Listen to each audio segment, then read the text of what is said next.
All right, you know what time it is. Job review. All right, here we go. I got a good one. They actually call it an entry-level position. Every single one of my road to QAs could go after this. You got more experience than this. 60, 70K, North Carolina says remote. Instead, they call their role a QA assurance analyst entry level. Let me tell you guys, these are core software testing skills right here. You don't have to have a bachelor's degree, but you have to have equivalent experience, transferable skills, and then you just need to know the basics understanding of programming languages. Go get that and speak to that and apply. All right, job number 2, software quality analyst 2. Now this one, they do ask for a little bit more, but I still don't feel that you shouldn't apply. If you can meet 60 to 70% of this, all of you guys need to be applying, because I don't see anything taking you out of this job description here.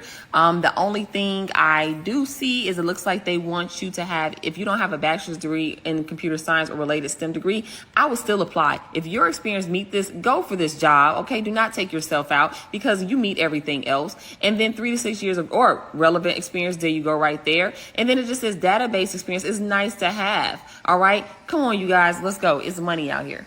All right, this one is a functional tester. It is remote. Now, it does say if you have any test lead experience. So if you have any lead or management, project management experience, you would be great for this position.